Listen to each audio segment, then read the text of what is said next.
महाराष्ट्र में निकाय चुनाव की सरगर्मी तेज हो चुकी है और इसके साथ ही सियासत का पारा भी लगातार चढ़ता जा रहा है। चुनावी रण में मुद्दों से ज्यादा बयान सुर्खियों में है और हर दल दूसरे पर तीखे वार कर रहा है। इसी बीच कांग्रेस के वरिष्ठ नेता नाना पटोले ने महायुति सरकार और बीजेपी पर ऐसा हमला बोला है जिसने राजनीतिक बहस को और धार दे दी है। बता दें कि नागपुर से नाना पटोले ने बीजेपी और एआईएमआईएम के कथित तालमेल पर सवाल उठाते हुए दोनों दलों को एक ही कतार में खड़ा कर दिया है। उनका कहना है कि महानगर पालिका चुनाव में सामने आ रही यह तस्वीर जनता को बहुत कुछ समझा रही है। दूसरी तरफ हिंदू मुस्लिम राजनीति को लेकर दिए जा रहे बयानों पर भी कांग्रेस ने तीखा ऐतराज जताया। ऐसे में इसी सियासी माहौल में शिवसेना यूबीटी सांसद संजय राउत का 10 मिनट में मुंबई बंद करने का दावा आग में घी डालने का काम कर रहा है। इस दावे पर मुख्यमंत्री देवेंद्र फडणवीस का करारा पलटवार भी सामने आया है, जिन्होंने इसे खोखली धमकी बताया है। ऐसे में तो सवाल बड़ा है, क्या निकाय चुनाव में असली मुद्दे हावी होंगे या फिर सियासी बयानबाजी ही वोटरों का रुख तय करेगी। इसी पूरे सियासी घमासान पर दर्शकों आज ये हमारी है खास रिपोर्ट। जानकारी दे कि महाराष्ट्र में निकाय चुनाव की आहट के साथ ही सियासी पारा 7वें आसमान पर पहुंच चुका है। हर दल अपनी अपनी ताकत दिखाने में जुटा है तो बयानबाजी की तलवारें भी खुलकर निकल आई है। इसी सियासी संग्राम के बीच कांग्रेस के वरिष्ठ नेता नाना पटोले ने महायुति सरकार और बीजेपी पर ऐसा हमला बोला है जिसने चुनावी बहस को और तेज कर दिया है। दर्शकों जानकारी दे कि नागपुर में आईएनएस से बातचीत करते हुए नाना पटोले ने बीजेपी और एआईएमआईएम को एक ही तराजू में तौल दिया है। महानगर पालिका चुनाव में दोनों दलों के कथित साथ आने की खबरों पर नाना पटोले ने कहा है कि इससे इनका असली चेहरा जनता के सामने आ गया है।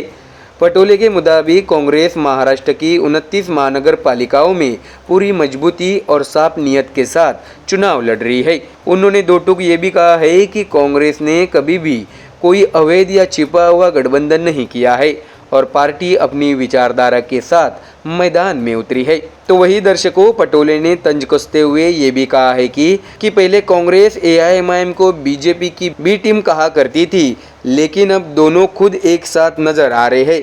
इससे साफ हो गया है कि दोनों में कोई फर्क नहीं है। तो वही दर्शकों बीजेपी नेता नितेश राणे के पाकिस्तान और कुरान से जुड़े बयान पर प्रतिक्रिया देते हुए नाना पटोले ने यह भी कहा है कि इस तरह के बयान सिर्फ और सिर्फ हिंदू मुस्लिम राजनीति को हवा देने के लिए दिए जाते हैं। पटोले ने कहा है कि अब जनता सब समझ चुकी है और ऐसे बयान लोकतंत्र के लिए खतरा बनते जा रहे हैं। इसके साथ ही दर्शकों आपको ये भी जानकारी दे कि ठाकरे भाइयों के एक साथ आने की संभावनाओं पर भी नाना पटोले ने बड़ा बयान दिया है। उन्होंने कहा है कि अगर दो भाई या चाचा भतीजा साथ आते हैं तो कांग्रेस को इससे कोई आपत्ति नहीं है।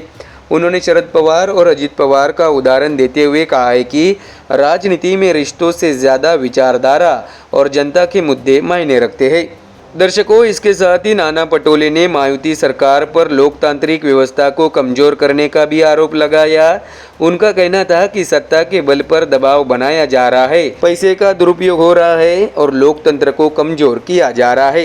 पटोले के इस बयान ने साफ कर दिया है कि निकाय चुनाव में कांग्रेस सरकार को हर मोर्चे पर गिरने की रणनीति पर काम कर रही है।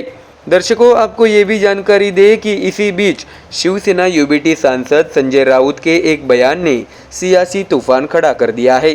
एक टीवी इंटरव्यू में राउत ने दावा किया है कि शिवसेना आज भी 10 मिनट में मुंबई बंद कराने की ताकत रखती है। उन्होंने कहा है कि चुनाव में हार जीत होती रहती है, लेकिन उनकी संगठनात्मक शक्ति अब भी कायम है। राउत ने यहाँ तक कह दिया है कि जब तक ठाकरे परिवार जिंदा है तब तक मराठी अस्मिता और मुंबई सुरक्षित है। तो वही दर्शकों संजय राउत के इस दावे पर मुख्यमंत्री देवेंद्र फडणवीस ने बेहद सख्त और तीखा जवाब दिया है। 11 जनवरी को फडणवीस ने इस बयान को खोखली धमकी करार देते हुए कहा है कि बीजेपी और मौजूदा सरकार ऐसी बयानबाजी से डरने वाली नहीं है।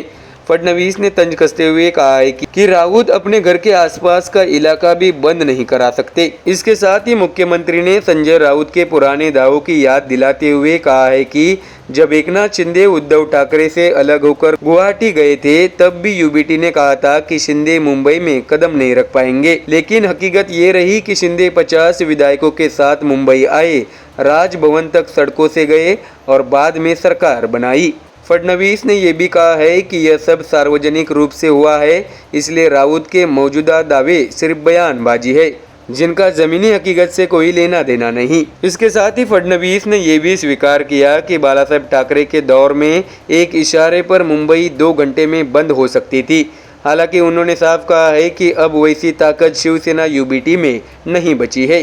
दर्शकों, टाइम्स ऑफ इंडिया के मुताबिक फडणवीस ने कहा है कि संजय राउत दिन भर ऐसे बयान देकर सिर्फ सुर्खियां बटोरते रहते हैं। ऐसे में कुल मिलाकर महाराष्ट्र में निकाय चुनाव से पहले सियासत पूरी तरह गर्मा चुकी है।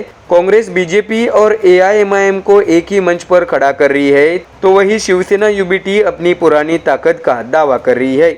ऐसे में मुख्यमंत्री फडणवीस साफ संदेश दे चुके हैं कि मौजूदा सरकार गीदड़ बबकियों से डरने वाली नहीं है। ऐसे में दर्शकों, अब देखना दिलचस्प होगा कि यह सियासी जुबानी जंग मतदान तक क्या रंग दिखाती है और जनता किसके दावों पर भरोसा करती है। तो दर्शकों, फिलहाल इस खबर में इतना ही। देश और दुनिया की बाकी और खबरें जानने के लिए जुड़े रहिए हमारे चैनल MDR न्यूज़ के साथ। धन्यवाद।